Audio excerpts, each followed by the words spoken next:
Milanat og dulan 19 ka oras usa gipaubos og liquor test ang batan-ong si Cian Andrew Pajarillo nga maoy nagmaneho sa sakyanang mibangga patay sa negosyante nga si Kingston Ralph Cheng sa barangay Banilad niadtong gabii sa Pebrero 8.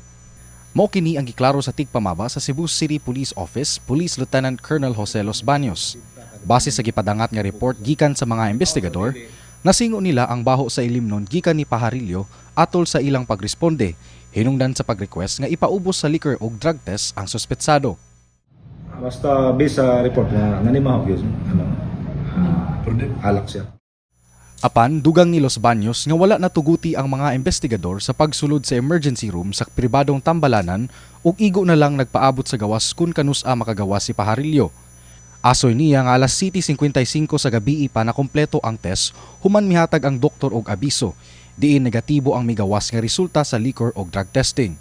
At around 7:15 p.m., the respondent and the escorting officer boarded the ambulance and proceeded to the Cebu City Medical Center for the conduct of liquor test.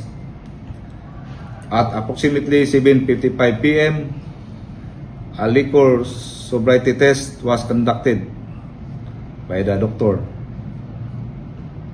at Cebu City Medical Center. So mga to ang result na negative. Samtang ang pangulo sa Cebu City Transportation Office kon CCTO, Raquel Arce, nga sa investigasyon sa mga road accident sama niini, importante nga madali ang pagpahigayon sa alcohol test.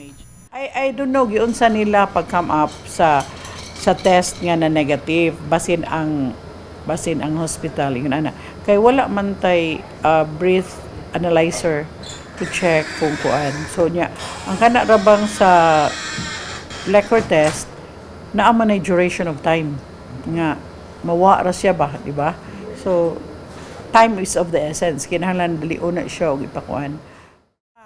Apan giklaro ni Arce nga ang Traffic Enforcement Unit maunay gitahasan sa pag-imbestigasyon niini. Gisuwayan sab sa MyTV Cebu News Team pagsusi gikan sa CCPO o TEU ang kahimtang sa suspect nga si Pajarillo ug kun andam na ba kini nga mobalhin sa bilangguan. Apan nagpabilin pa sila nga takom. Samtang gibisita sab sa atong team ug gitan-aw ang kadaot sa sakyanan ni Pajarillo. Dinhi sa impounding area sa Cebu City Transportation Office sa SRP, gi-impound ang sakyanang gimaneho sa batan-ong si Cian Andrew Pajarillo nga nakabangga sa batan-ong businessman nga si Kingston Ralph Cheng nga miresulta sa iyang kamatayon. Bungkag ang hood og bumper samtang giputos og itom nga plastic ang windshield sa maong sakyanan. Saysay ni Arce, magpabilin ang gubang sakyanan sa impounding area ug i-release lang sa dihang mahuman na ang kaso.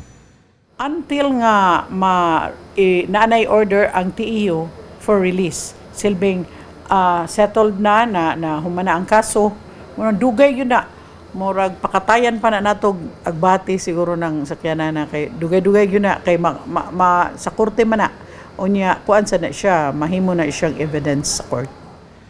Kini si RD Morales, kauban si Mary Angel Parak, Bipso intern para sa MyTV Cebu.